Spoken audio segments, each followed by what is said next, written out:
Olá, novamente com muita alegria, entusiasmo, nós vamos dando seguimento ao estudo da Revista Espírita de Allan Kardec, oferecendo a vocês que têm nos acompanhado pelas redes sociais, pelo Facebook ou pelo YouTube, um vídeo semanal e sequencial de estudo da Revista Espírita de Allan Kardec. Hoje vamos estudar a revista de maio de 1860. Nessa revista nós vamos encontrar 13 artigos, itens, comunicações e vamos aqui poder abordar cada uma delas, algumas com mais profundidade, porque há necessidade pelo conteúdo doutrinário e as reflexões que nos propiciam. E aqueles temas ou artigos que nós passamos mais rapidamente é porque são assuntos mais simples dentro do corpo doutrinário do Espiritismo ou que nós já tenhamos abordado em outros estudos. Os vídeos anteriores estão sempre à disposição para que vocês possam acompanhar esse estudo. Allan Kardec, como nas edições anteriores da revista, ele vai começar com o artigo chamado Boletim, que são as atas das reuniões da Sociedade Parisiense de Estudos Espíritas, em síntese. Certamente, o nobre codificador achava que esses resumos das atas administrativas poderiam ajudar, como de fato ajudam na gestão da casa espírita e também no estudo do Espiritismo, porque muitos assuntos ali tratados são de grande relevância para todos nós que estamos estudando a doutrina. Aqui no boletim de maio de 1860, que se refere às reuniões da sociedade do mês anterior, portanto de abril de 1860, Kardec aqui vai fazer referência novamente, vocês vão lembrar, a senhorita Désirée Goudou, citada em março e abril de 1860, uma jovem com uma mediunidade extraordinária, que acabou culminando numa faculdade mediúnica de cura, mais intuitiva. Kardec vai até citar aqui, seria de medicina intuitiva, e ela, nos artigos anteriores, nos apresentou como modelo de médium, por conta do seu desprendimento, da sua alegria, da sua humildade, da sua dedicação e da sua amorosidade. E nós vamos ver até um pouquinho mais à frente, porque Kardec vai citar a carta do senhor Morheri, que é médico, portanto tem conhecimento técnico e espírita para avaliar, acolheu a jovem em sua casa e tem acompanhado a evolução da sua mediunidade de cura. Vamos ver um pouquinho mais à frente. E Kardec novamente cita aquela como modelo de desinteresse e de caridade, o que certamente permite esta sintonia com os bons espíritos para que a mediunidade possa ser exercida com muita responsabilidade, com muita fidelidade. E vamos encerrar o estudo de hoje com um artigo também sobre a mediunidade. Kardec aqui cita a mudança de sede, aqui só uma mera curiosidade histórica, até para alguns espíritas que já estiveram em Paris visitando esta sede da Revista Espírita, aqui ela está mudando para aquela rua Saint-Anne, número 59, na passagem Saint-Anne, né? Muito conhecida, ponto turístico, que alguns espíritas acabam visitando lá em Paris. Então, Kardec está fazendo esta observação. Uma interessante, Kardec desejou evocar um espírito que estava viajando pelo interior da África e acabou sendo assassinado. Esse espírito vem, mas não consegue dar uma comunicação como nós estamos acostumados. Uma evocação com perguntas e respostas para detalhar a sua situação espiritual, porque ele ainda está em profunda perturbação. Tanto é que ele apenas, através do médium, se diz sofredor e carente de prece. Não consegue estabelecer nenhum diálogo.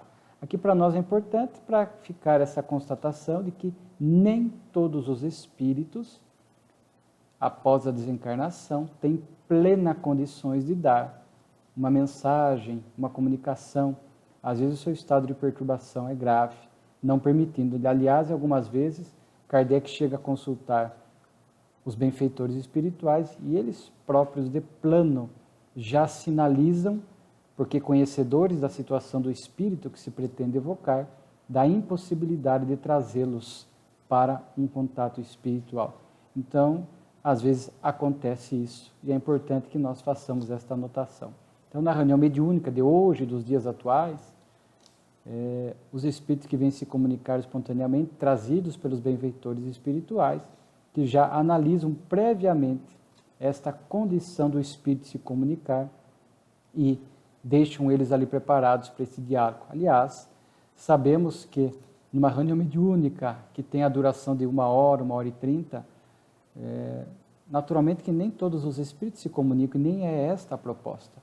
Às vezes, muitos espíritos estão ali com dores similares, ou também em sofrimento, e acompanham a comunicação de outro espírito sofredor. E o aconselhamento e o acolhimento que ele recebe do dirigente, do dialogador, também serve para esses espíritos, como se esse grupo de espíritos estivessem ali representados por aquele que foi elegido para a comunicação.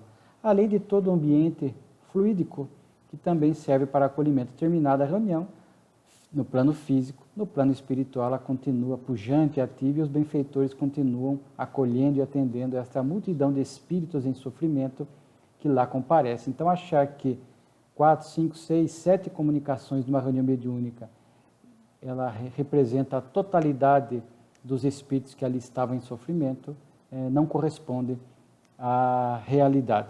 Outro ponto importante, inclusive ligado à mediunidade, Kardec propõe que se fosse estudado com muita profundidade as comunicações espirituais recebidas na sociedade e que isso seria um gênero de estudo, olha que interessante, para que o grupo que recebe a comunicação possa se atentar, entrar nos detalhes, porque às vezes os benfeitores trazem comunicação para o grupo, uma orientação geral, excepcionalmente algo mais pessoal e pontual, mas sempre trazendo ensinamentos gerais. Então, às vezes, o grupo mediúnico não tem, às vezes, este hábito de, após a reunião, numa próxima reunião, ler a comunicação espiritual, estudar com mais profundidade, é muito importante. Então, Kardec estabelece até como um gênero de estudo, estudar as comunicações espirituais advindas da reunião mediúnica, que, conforme nós já vimos em outros estudos, sempre nos trazem um profundo aprendizado. E também, diz aqui Kardec, para desestimular os espíritos enganadores. Porque quando eles percebem que o grupo é sério, que o grupo estuda, eles sabem da dificuldade que terão para encontrar sintonia naquele grupo e poder, em alguma medida, ali agir, perturbar, causar desordem, etc.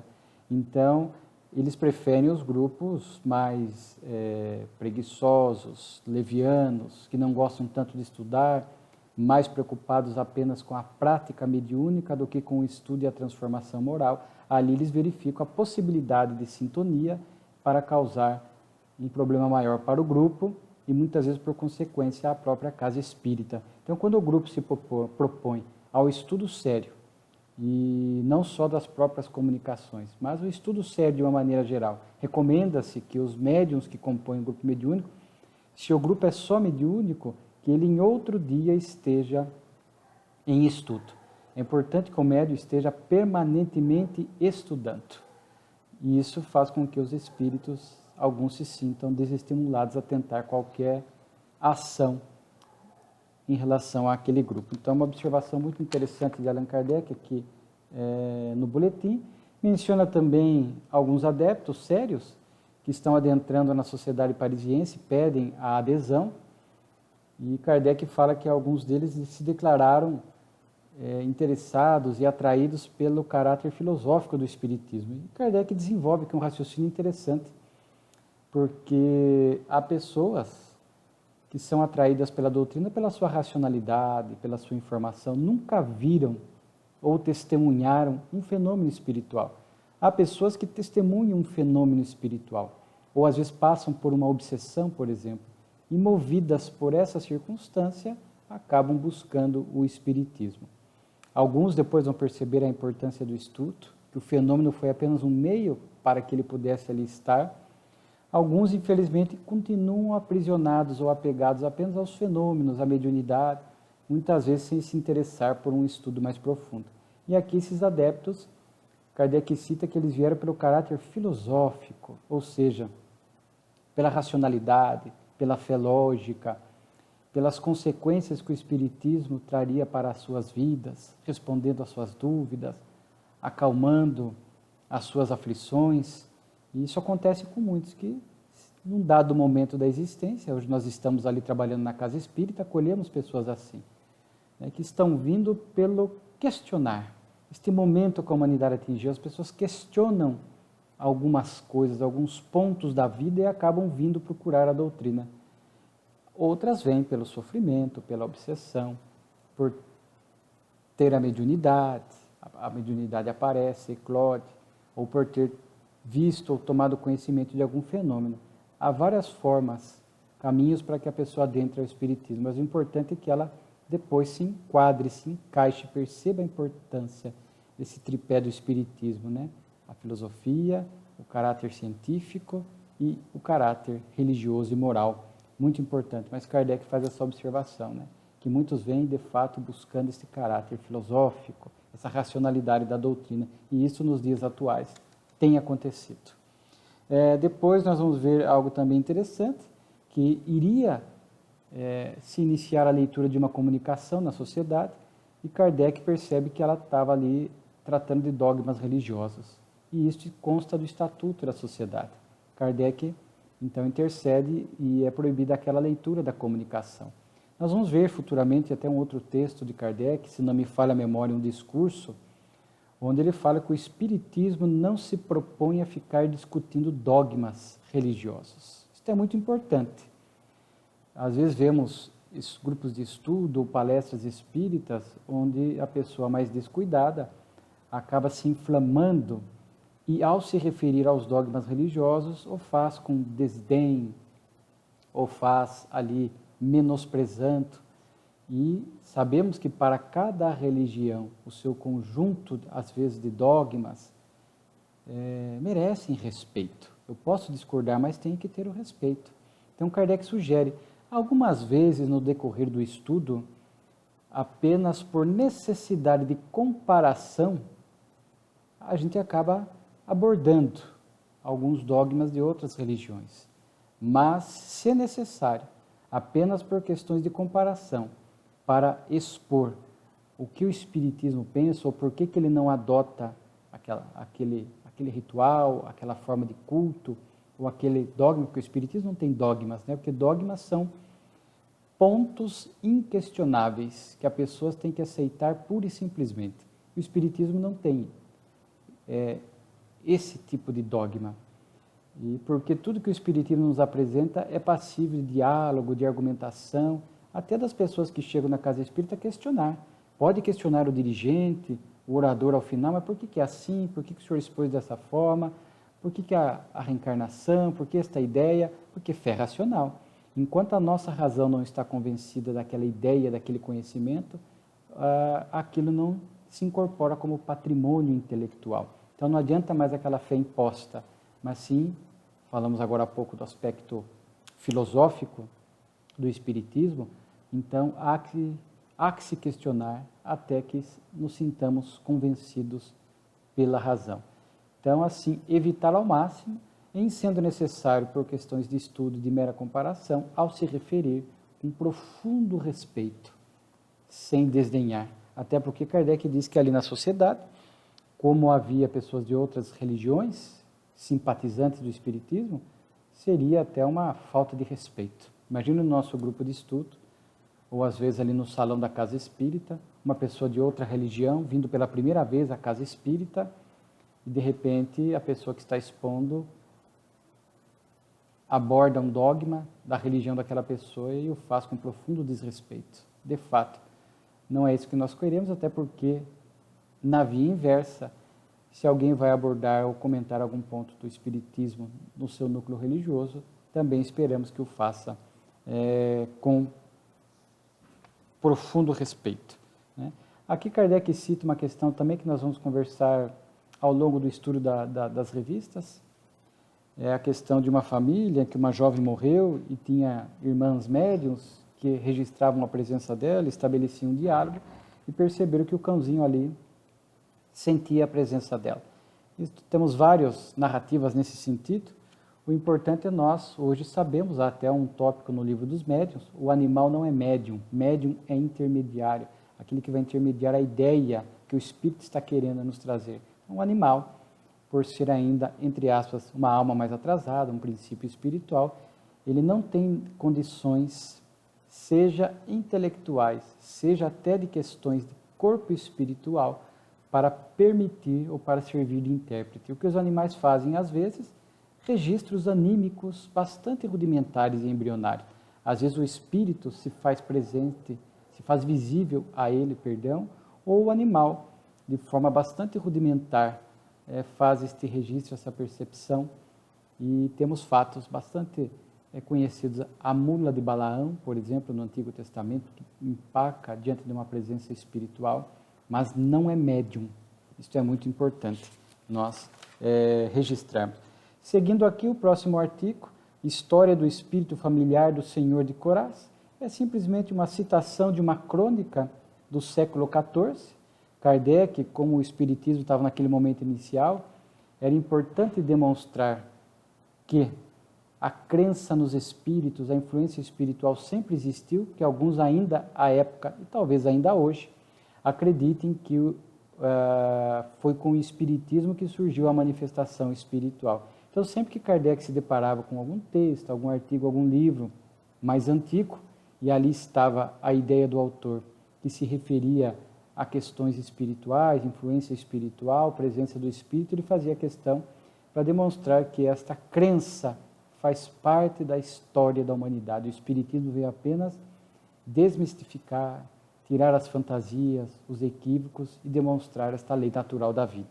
Então aqui Kardec transcreve aqui um trecho longo desta citação literária para demonstrar que já no século XIV o autor aqui faz referência a essa influência espiritual, a presença espiritual.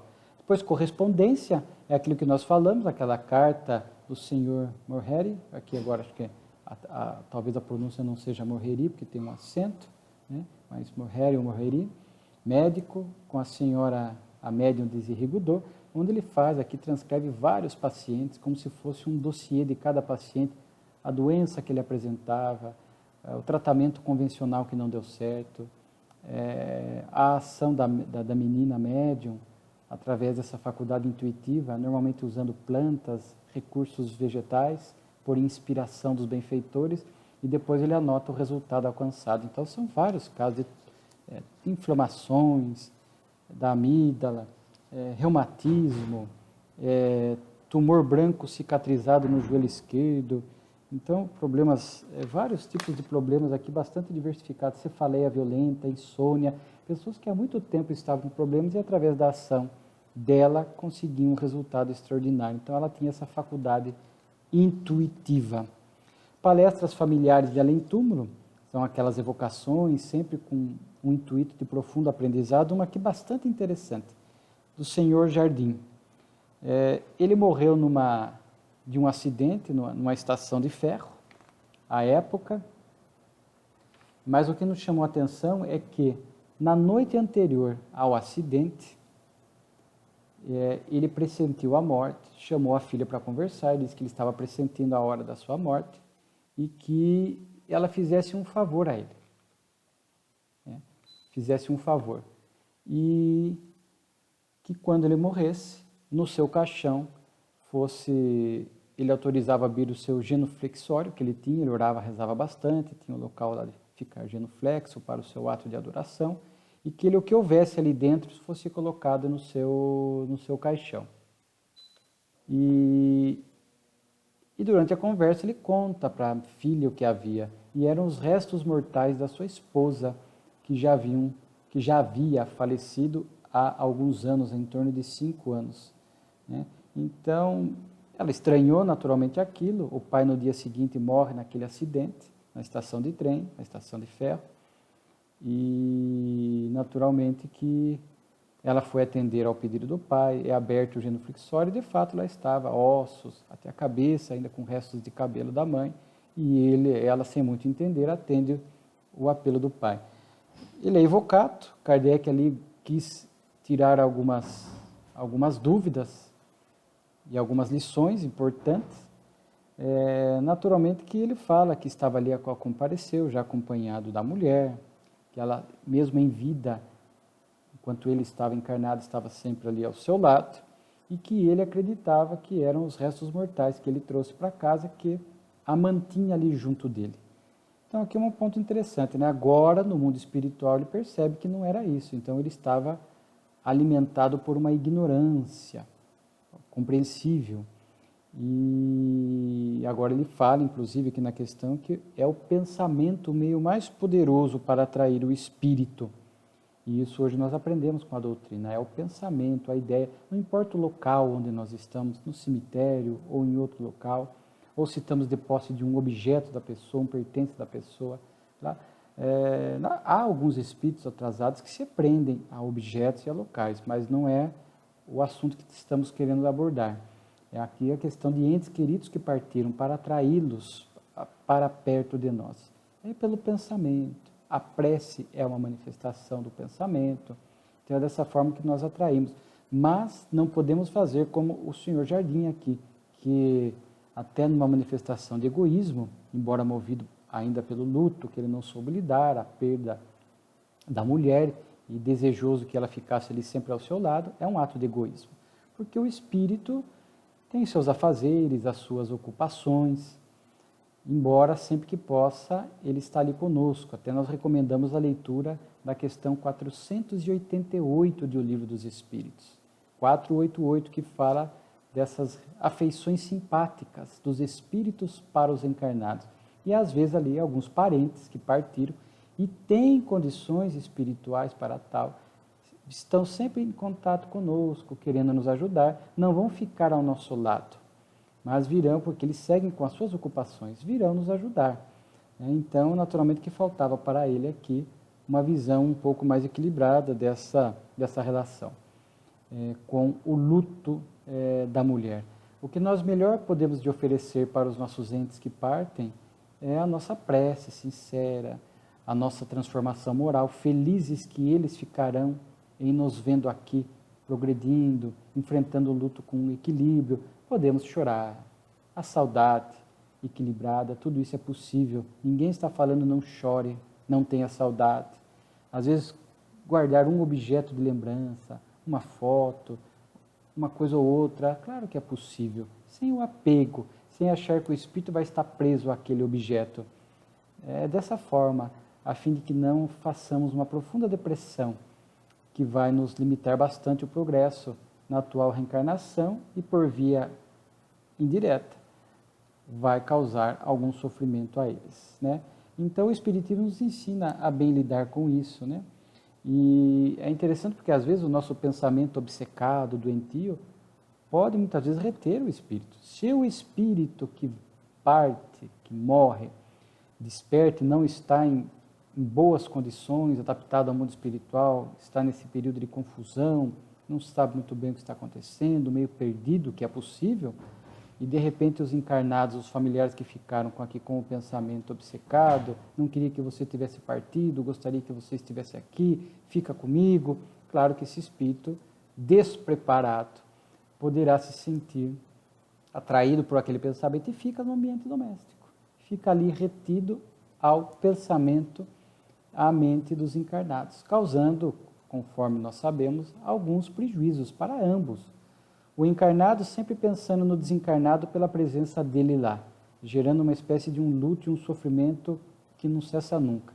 O desencarnado ali retido, sem que possa dar seguimento ao seu progresso no mundo espiritual. Então, naturalmente, assim, bem de forma sucinta, há prejuízos para ambos os lados, né?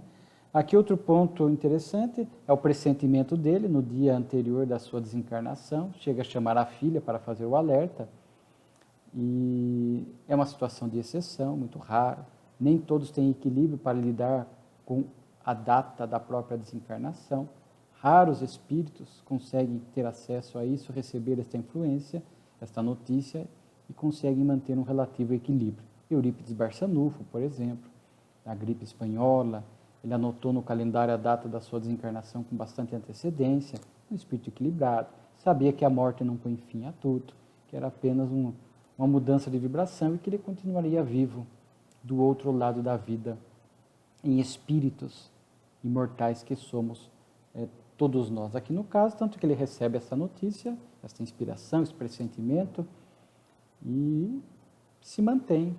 A história que não nos fala que ele tem entrado em perturbação e no outro dia ocorre o acidente e ele vem a desencarnar. Tomemos cuidado com processos obsessivos desse assunto.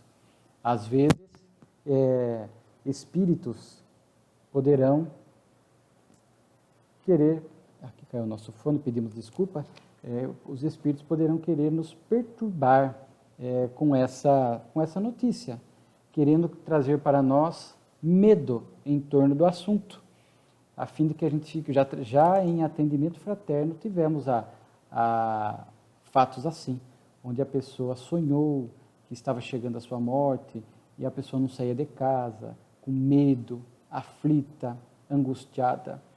E, naturalmente, ali percebemos uma ação obsessiva e querendo causar temor. Então, os espíritos obsessores, às vezes, brincam com isso, querendo nos causar temor. Os benfeitores não ficam trazendo notícias de morte, de desencarnação, para quem não tem o mínimo de condições emocionais para lidar com esse fato. Ele narra, Kardec sempre pergunta, né, é um ponto marcante, como ele estava do lado de lá, diz que estava feliz. Por quê? Porque ele reencontrou a esposa, ama a Deus, foi honesto, em que pese os restos mortais ali da esposa guardada no genuflexório, mas ele tinha qualidades, tinha algumas virtudes, e ele então estava profundamente feliz, porque ele despertou do lado de lá, acolhido pela esposa. Então a gente vê o Espiritismo como nos ajuda, olha que alegria, que felicidade, né? Ele despertar, confiante em Deus, acolhido pela esposa, tinha boas virtudes, e ele segue, portanto, bem do lado de lá. Kardec pergunta das ocupações dele, e ele fala, né, procuro que ele tem outras ocupações que ainda não podemos revelar. Então, os espíritos normalmente se instruem, a prática do bem. Depois, as obras de Chico, de Divaldo, acabaram ampliando um pouco essas nossas percepções das diversas ocupações dos espíritos no mundo espiritual. Algumas comunicações aqui da própria revista nos relataram essas ocupações. O fato é que o espírito não fica, o espírito que está adaptado, consciente da sua situação, querendo progredir, não fica ocioso e desocupado. Aquela visão da contemplação eterna ao lado de Deus é algo que o Espiritismo não concorda, porque se o Pai trabalha, Deus trabalha sempre, nós, os filhos, também, resguardadas as nossas capacidades evolutivas, também continuaremos trabalhando, aprendendo e servindo. Depois tem aqui uma evocação de uma convulsionária.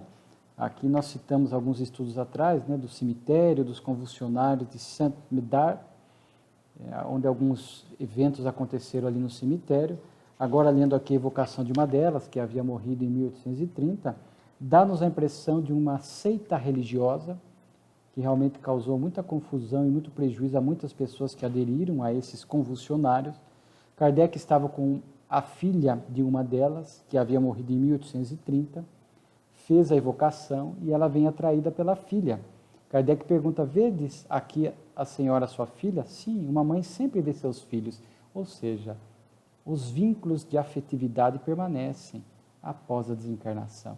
E uma mãe do lado de lá, em condições equilibradas, naturalmente que continua, sempre que possível, assistindo seus filhos que continuam aqui na Terra, né? Sois feliz? Kardec perguntou a ela. Sim e não. Então é um estado mediano, porque poderia ter feito melhor. Mas Deus leva em conta a minha ignorância, porque ela foi vítima de uma seita religiosa.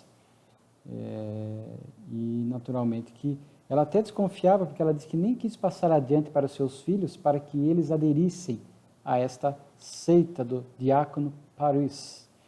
E ela fala então que essa seita fazia com que as pessoas causassem em si mesma os estigmas, as marcas do Cristo, os pregos nos pulsos, nos pés. Eles imitavam até o ato da crucificação, causando sofrimentos voluntários que alguns acreditavam que causasse purificação. E ela diz que agora entende que esses, cita inclusive o livro dos Espíritos, a demonstrar que ela teve esse estudo do lado de lá, que esses tormentos voluntários não trazem nenhum acréscimo a nenhum espírito. O sofrimento voluntário causado por nós mesmos, isso não aproveita em nada ao espírito. Agora, as provações que surgem naturalmente da vida, as dificuldades, trazem sim aprendizado para o espírito. Então, ela fala que agora ela percebe o equívoco, e o que me chamou a atenção aqui, Kardec pergunta se depois da morte dela, ela foi procurar ou teve contato com esse líder da seita, e ela disse que não me ocupei dele, porque ocupo por meu erro, né? Então, embora ocupasse pelo que lhe aconteceu, ela não foi atrás.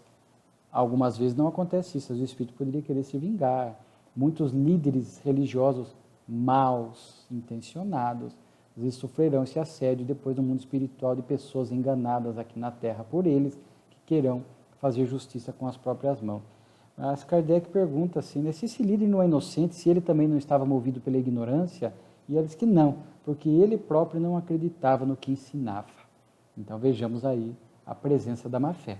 Isso é grave.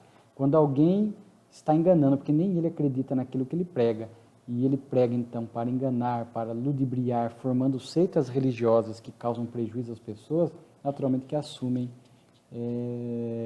compromissos espirituais de grave porte, né? Depois aqui o item variedades, um fato chamado a Biblioteca de Nova York, também apenas uma citação de um fenômeno espiritual. Ali um bibliotecário, chefe da Astor Library, é o Sr. Cogswell, que trabalhava até tarde, e em três situações, mais ou menos no memorário, ele encontra um espírito ali transitando pela biblioteca, sempre no mesmo local, 3 vezes. Então, alguns diz Kardec podem chamar de alucinação, mas o que nos chama a atenção, 3 vezes no mesmo local, né? Ele reconheceu a pessoa, aqui não cito o nome, que já havia sido sepultado há 6 meses, tenta dirigir a palavra ao espírito, que não responde, e ele percebe na última vez que ele estava sempre perto de obras antigas e modernas de necromancia. E depois ele desapareceu e nunca mais ocorreu esse fenômeno. Mais uma forma, é uma prova da imortalidade da alma, que ela seguiu viva após a sua desencarnação. Né? Então, lembramos que são fatos importantes. Né? E Kardec descarta aqui a alucinação. Né?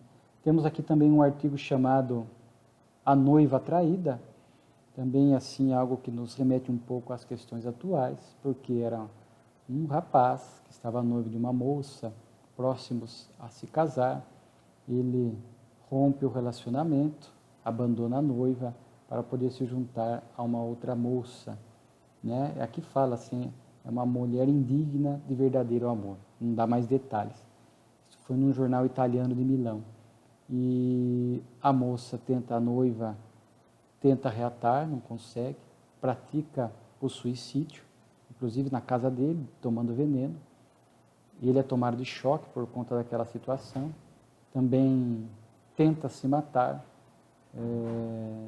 não consegue, talvez tenha sido socorrido, aqui não dá detalhe, e a partir dali, então, sempre na hora do jantar, ele vê a noiva aparecendo para ele, a noiva que se matou, num formato de um esqueleto assustador.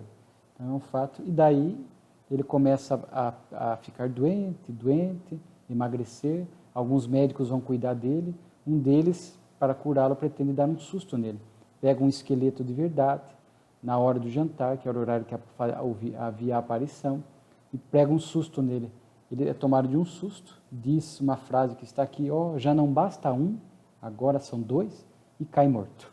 Então é uma história trágica, incomum, mas que traz algumas lições para nós. Porque primeiro, aqui diz que ele foi movido por um arrastamento culposo para abandonar a noiva, ou seja, movido pelo prazer e pelas paixões. Quantas vezes o indivíduo hoje, movido pelas paixões e pelos prazeres, abandona o lar, rompe relações afetivas sólidas por conta de prazeres, deixando o outro em sofrimento. Então nós temos que tomar muito cuidado. Há muita traição hoje, há muito abandono, por conta de uma experiência passageira, por conta de alguns minutos de prazer, por conta de aventuras sexuais, e o espírito acaba assumindo um débito grave, porque toda vez que lesa a afetividade do outro, deixa dor, sofrimento na vida do outro, nós trazemos alguma corresponsabilidade. Então são momentos, como disse Jesus em Mateus 26:41, de vigiai e orai para não cairdes na tentação que está em nós, as nossas fraquezas, as nossas más inclinações. Vivemos um momento meio assim, onde é um momento assim.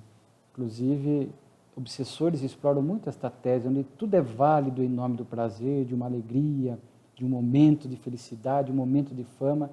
E muitas vezes, à luz da doutrina espírita, nós vamos ver que são minutos de prazeres para depois séculos de sofrimento. Não vale a pena, Temos que tomar muito cuidado. Depois, naturalmente, ele ficou com a culpa. Ele ficou com a culpa. E por conta do suicídio da noiva. E aqui nós podemos imaginar que esta aparição dela, para ele, se autêntica, se não for produto de alucinação, nós podemos dizer que a forma perispiritual dela, no formato de esqueleto, talvez revele, aqui apenas uma especulação, o seu grau de sofrimento e ainda a perturbação do lado de lá, talvez perseguindo ele por não o haver perdoado. Enfim, ele começou a ter essas visões. Pode também ser alucinações por conta da culpa, também pode ser. Nós não temos detalhes aqui. Tanto pode ser uma questão espiritual, como também pode ser algo consciencial, causando tudo aquilo. O fato é que ele vem também a desencarnar. E o espiritismo, o conhecimento espírita ajudaria tanto. Primeiro, para que ele lutasse contra esse arrastamento culposo, essa tendência de buscar prazeres, etc., para manter aquele relacionamento que estava calcado no sentimento, pelo que aqui falam, se amavam. E o prazer não preenche os vazios da alma, não nos plenifica, o sentimento sim. Então, talvez, com o conhecimento espírita, um pouco mais de esforço para manter a relação e evitar o abandono ou a traição, etc. E ajudaria também a noiva a não ter praticado o suicídio, que não é a solução para nenhum problema. Qualquer que seja o problema enfrentado, o suicídio só o agrava, porque não acaba com o problema, seguimos vivos do outro lado da vida, agora com a nossa situação espiritual agravada pelo ato praticado, com consequências graves do ponto de vista moral, mas que vão sendo cuidadas ao longo do tempo. O Espiritismo não aceita as penas eternas, então poderia ter evitado também o suicídio dela, poderia ter feito ele lidar melhor com a culpa, porque ainda que tivesse ouvido o acontecimento e ele tivesse ficado com a culpa, mas ele poderia transformar isso numa culpa produtiva, que vem o arrependimento, o esforço por não repetir o erro, o desejo de reparar aquilo, se tornar uma pessoa melhor. Mas como reparar se ela havia se suicidado? Podia praticar o bem, porque todo o bem que nós praticamos vai minimizando os males que nós causamos, como está na anotação de Simão no Evangelho. O amor cobre uma multidão de erros. Então, se eu não posso mais diretamente fazer o bem a quem eu causei o mal, eu vou fazendo o bem à vida, a outros, e isso é ponto positivo para nós, aliviando os nossos débitos. Então, a gente percebe que havia outros meios de lidar com a culpa. E aqui talvez, mais uma especulação, a morte dele ali, o choque que ele teve naquele esqueleto real, mais um, talvez um pouco de medo dos espíritos, com a culpa, enfim, tenha causado um choque, mas aqui também indiretamente, não devemos temer os espíritos, né? Há muito espírita com medo dos espíritos, o que não deixa de ser um certo contrassenso, porque somos espíritos, no corpo.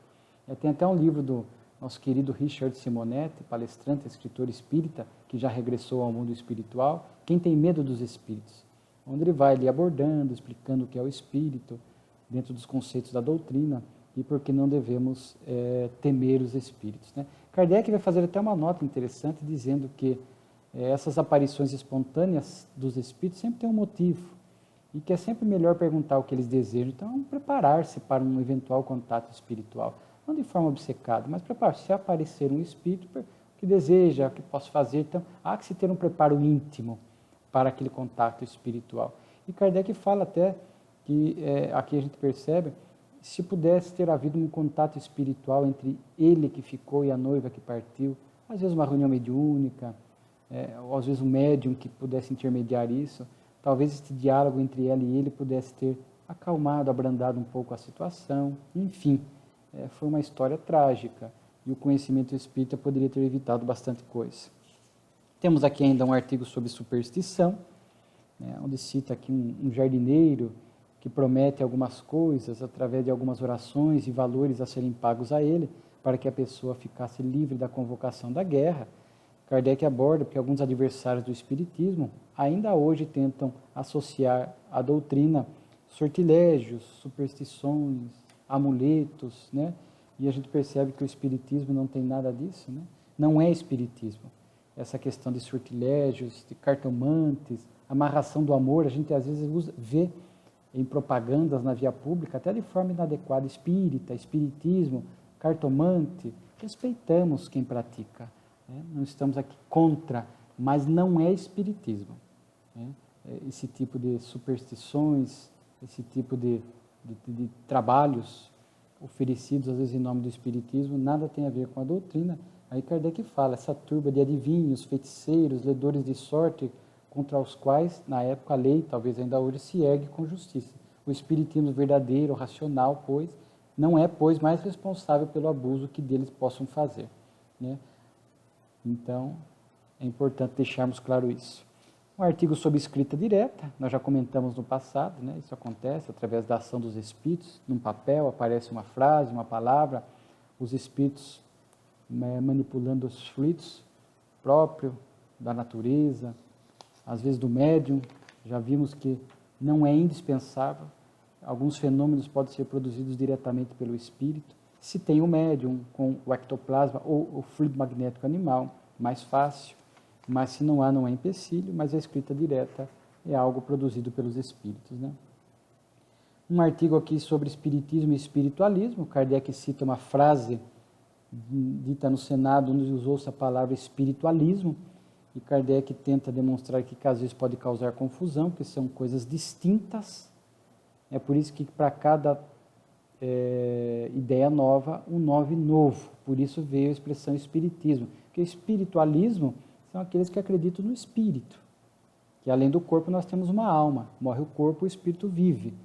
E aí as religiões vão de acordo com as suas ideias, céu, inferno, juízo final, purgatório, mundo espiritual, né? O espiritismo, que é uma religião espiritualista, mas com algumas ideias adicionais. Reencarnação, lei de causa e efeito, as muitas moradas da casa do Pai, essas diversas regiões do mundo espiritual. Não há inferno, local de sofrimento eterno, assim como não há o céu, o paraíso, nessa visão de ociosidade e contemplação à direita do Pai. Então são coisas distintas. Então Kardec sempre fez questão, né? Por isso que o espiritismo surgiu com uma palavra nova, espiritismo, mediunidade, médium, né, etc. E aí até que ele cita um exemplo, né? Se na língua hebraica o mesmo vocábulo não tivesse significado igual, nós não teríamos nos enganado em relação ao texto do Gênesis, porque ele diz que dia e período no hebraico era a mesma palavra, porque quando fala dos 6 dias da criação, na verdade estavam se referindo a períodos, e hoje a geologia nos mostra isso, né? Cada dia do Gênesis, da criação, simbólicos, período de milhões de anos, né? Por fim, ditados espontâneos. um deles chamado As Diferentes Ordens de Espíritos, já comentamos várias vezes, falando no mundo espiritual, há espíritos evoluídos, espíritos atrasados, espíritos que querem enganar. Então, o cuidado que temos que ter com aquilo que vem do mundo espiritual, né? Porque como aqui na Terra há homens de diversos níveis, também há espíritos de diversos níveis evolutivos. Portanto, há que se ter muito cuidado com aquilo que provém do mundo espiritual. Um outro item aqui, um ditado espontâneo, uma comunicação, remorso e arrependimento, o quanto é importante, né? Nós já falamos aqui o arrependimento sincero, para que a pessoa não repita o erro, possa reparar. Aqui fala do perdão divino, né? Acerca após o arrependimento sincero, porque não adianta o arrependimento falso, não há como enganar a Deus, as leis de Deus, e o perdão de Deus não é o apagar a falta, é o nos dar infinitas oportunidades através da lei abençoada da reencarnação, para que possamos reparar os males causados, seja pelo bem ou pelo sofrimento, se não aceitamos o convite do amor. A dor sempre será o último recurso que a lei da divindade se utiliza. E uma última comunicação que nós havíamos noticiado, os médiuns. E aqui tendo um espírito conhecido, Joana d'Arc, que nos traz esta comunicação espiritual sobre os médiuns, onde ela faz um alerta grave sobre o grande escolho para a mediunidade, que Kardec também faz constar do Livro dos Médiuns, que é a questão do orgulho, da vaidade, a inveja, a disputa, o médium que quer projeção, que quer aplauso, que quer vender seus livros, que quer competir com outros médiuns, a inveja, e abre uma possibilidade de influência obsessiva na mediunidade. Não é a mediunidade em si que atrai a obsessão, mas as imperfeições morais do médium é que o predispõe à obsessão. Então ele chama aqui, quanto mais graças receberem do Altíssimo, mais perigos correm. Então, às vezes, quanto mais o médium tem um potencial mediúnico, mais surgem à sua volta, diz ele aqui, os bajuladores, aqueles que vão adular, felicitar. Não que o médium não possa receber uma felicitação, mas o exagero, ficar excessivamente bajulando, felicitando o médium, pode muitas vezes colaborar para que ele incorra no orgulho e acabe, portanto, a estabelecer uma sintonia com espíritos inferiores, colocando a sua mediunidade a serviço desses espíritos inferiores. Então, aqui a mensagem basicamente é um alerta aos médiuns para que se permaneçam de prontidão contra este grande escolho, que é o orgulho. E por mais que se estude, por mais que encontremos nos livros dos médiuns, por mais que haja comunicações desse teor, é impressionante como ainda vemos, na atualidade, médiuns no movimento espírita que acabam sendo vítimas do orgulho, né? Acabam, em alguma medida, extravasando esta inveja, este orgulho. Às vezes, lentamente, os espíritos vão ali agindo inferiores, encontrando brechas no homem velho, e percebemos aí que a faculdade vai perdendo a qualidade. É uma pena. Temos que orar pelos médiuns, por esses médicos, às vezes, com grandes missões, com grandes tarefas, em evidência, porque, de fato, não é algo simples. Lidar com a bajulação, lidar com o destaque, lidar com o aplauso, com a projeção, há que se ter muito equilíbrio. Por isso, sempre enaltecemos a mediunidade de Francisco Cândido Xavier, né, de Divaldo Franco, Chico que se manteve, Divaldo ainda se mantém fiel à doutrina, sabendo lidar com essas questões, com esses escolhos de forma equilibrada, né? Mas o nosso querido Chico, que já está no mundo espiritual, soube manter a humildade para que não pudesse ser vítima do orgulho, né? Então, um alerta muito importante, inclusive neste ano, e nós estamos apresentando este vídeo, o Livro dos Médiuns completando seus 160 anos. Né? Muito obrigado pelo carinho, pela atenção de vocês, e seguiremos nas redes sociais, de praxe, com o nosso estudo da Revista Espírita. Muita paz a todos.